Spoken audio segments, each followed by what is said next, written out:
Chaque année, les Restos du Cœur organisent une collecte nationale, un événement majeur pour l'association qui vient en aide à des millions de personnes chaque année.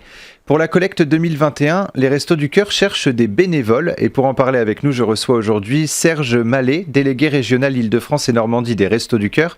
Bonjour et bienvenue sur Sensation. Bonjour, merci à vous. Alors tout le monde ou presque connaît les Restos du Cœur de près ou de loin, notamment grâce à la troupe des Enfoirés. Mais un petit rappel historique ne fait jamais de mal. Comment est née l'association et quelles sont vos actions et vos objectifs ? L'association, elle est née sur un coup de tête ou un coup de cœur de notre ami Coluche, qui sur Europe 1 s'est posé la fameuse question en disant j'ai une petite idée, voilà, s'il y a des restaurateurs qui ont un peu trop de... Alors à l'époque, il était comme ça, Coluche, un peu trop de bouffe. Voilà, j'ai une petite idée, on pourrait ouvrir un petit resto où on pourrait accueillir des gens voilà, qui ont besoin de manger. Et c'est de cette idée qu'est née les Restos du Cœur, alors qu'à l'origine, elle était faite pour couvrir une saison d'hiver. Et 35 ans après, eh bien, on attaque notre 36e campagne. Et en 2020, avec la crise sanitaire, est-ce que le nombre de bénéficiaires à l'aide alimentaire a augmenté ? Alors, il a augmenté de façon assez significative, puisque aujourd'hui, on estime devoir distribuer accueillir un peu plus de 15% de personnes supplémentaires. C'est ce qu'on vit en ce moment, sachant que, en ce qui nous concerne, on est encore très inquiet, on est même assez inquiet sur ce qui va se passer dans les mois qui viennent, puisque aujourd'hui, il y a quand même beaucoup d'aide, il y a quand même beaucoup d'accompagnement, et on s'interroge beaucoup sur ce qui va se passer dans les mois qui viennent, à partir du moment où éventuellement un certain nombre d'aides disparaîtraient, et c'est peut-être là qu'on aura une suractivité, comme on l'a connu à l'issue de la crise de 2008. Alors justement, est-ce que en 2020, les Restos du Cœur ont réussi à aider toutes les personnes dans le besoin, ou est-ce que la crise sanitaire vous a beaucoup impacté finalement ?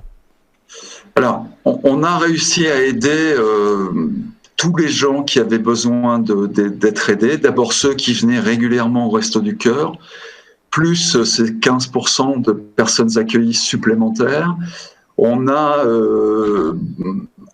eu des retraites bénévoles, puisque vous savez qu'au Restos du Cœur, on est 73 000 bénévoles, dont un peu plus de 35% d'entre eux ont plus de 65 ans. Donc on a eu pas mal de retraites de bénévoles.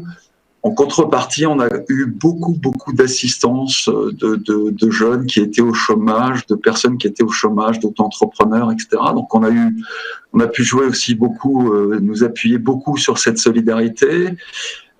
Et puis on a aussi changé notre mode de distribution, puisqu'on est passé à des accueils dans nos centres de distribution, on est passé plutôt à des modes ce qu'on a appelé le drive, qui consiste à préparer des sacs que l'on distribue à la porte de nos centres d'activité, ce qui fait qu'avec un tout petit peu moins de bénévoles, on a réussi à maintenir notre activité, voire faire face à cette surabondance de personnes accueillies.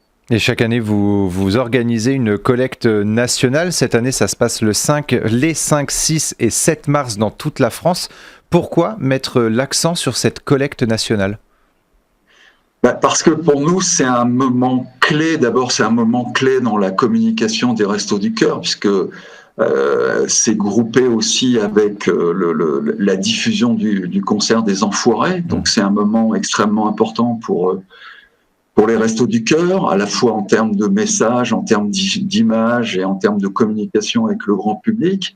Et puis, c'est plusieurs milliers de tonnes de nourriture et de produits divers que l'on collecte au moment de cette collecte nationale. Et c'est un point extrêmement important pour nous en termes de disponibilité de produits et d'être en capacité de faire face à la demande des personnes accueillies. Alors justement, quels sont les points de collecte essentiels où nous pourrons faire un don au Restos du Cœur ?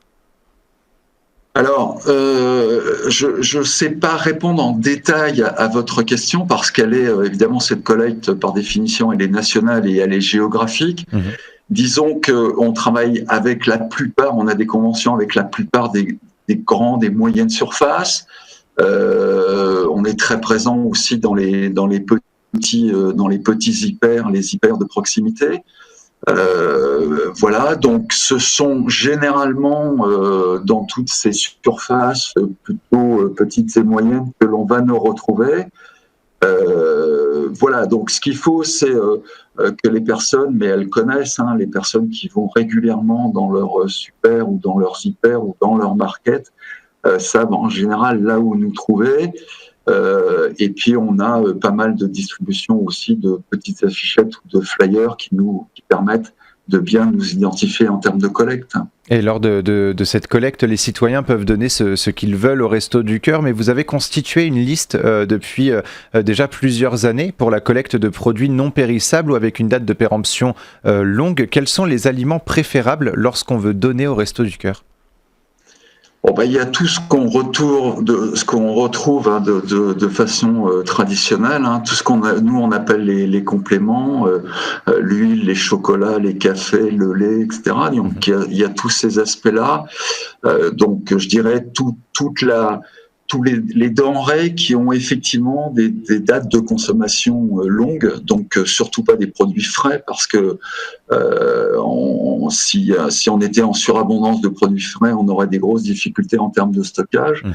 Donc des produits, je dirais, avec des dates de consommation relativement éloignées, d'une part, et puis aussi on est très demandeur de tout ce qui est produit d'hygiène, notamment d'hygiène féminine, et de tout ce qui est produit pour les bébés, hein, les couches, tous ces produits d'hygiène qui sont souvent extrêmement onéreux et particulièrement utiles pour nos jeunes enfants. Il faut savoir qu'au Resto du Cœur, 8% de la population que l'on accueille sont des bébés et 50% des personnes que l'on accueille sont des familles monoparentales et plutôt des familles monoparentales féminines, d'où cet appel à tout ce qui est produits d'hygiène et de sécurité alimentaire qui vont nous permettre d'accompagner ces bébés et ces femmes. Et lors de cette collecte nationale qui se passera du 5 au 7 mars prochain, vous faites un appel aux bénévoles, vous demandez finalement aux citoyens de rejoindre pour une journée à 3 jours les Restos du Cœur. Pourquoi faire appel aux citoyens pour cette collecte nationale ? Je crois qu'il y a deux aspects. Il y a le premier aspect, c'est que nous, nos bénévoles, il faut qu'on tienne 2 jours et demi, hein, dans un contexte sanitaire que vous avez rappelé, qu'on a rappelé tout à l'heure, c'est-à-dire qu'on a un certain nombre de bénévoles qui seront en retrait de cette collecte. C'est nos bénévoles, je dirais, traditionnels. Ça, c'est le premier message. Donc, il faut qu'on arrive à tenir quand même le rythme pendant 2 jours et demi, d'une part. Et puis, d'autre part, je pense que c'est cet appel à cet élan de solidarité que l'on retrouve de façon très soutenue de la part des personnes, ce qu'on appelle les bénévoles d'un jour ou les bénévoles occasionnels qui nous rejoignent lors de cette collecte. Et puis, je pense que c'est un moment de partage extrêmement important avec je dirais la population en général. Et puis c'est aussi l'occasion de rencontrer des bénévoles qui, à l'issue de cette collecte, après échange, nous rejoignent. Donc c'est un moment de convivialité, un moment de partage. Et puis c'est aussi un moment où effectivement quelques-uns d'entre eux découvrent un petit peu plus les Restos du Cœur. Et puis du coup s'engagent avec nous. Voilà, ce qui est particulièrement satisfaisant. Et la solidarité, en quelques mots, c'est vraiment très important pour vous cette année ? Ah oui, c'est extrêmement important.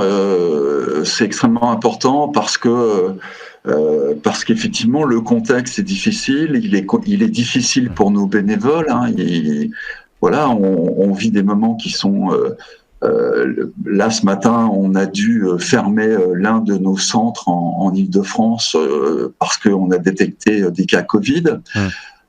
Donc c'est très difficile, la tension est quand même un peu palpable, nos bénévoles sont dans cette situation, comme tous les Français d'ailleurs, sont dans cette situation depuis le mois de mars l'année dernière. Mais on souhaite malgré tout une collecte nationale riche. Merci beaucoup Serge Mallet d'avoir été avec nous. Pour ceux qui souhaitent s'inscrire, ça se passe sur le site collecte.restoducoeur.org.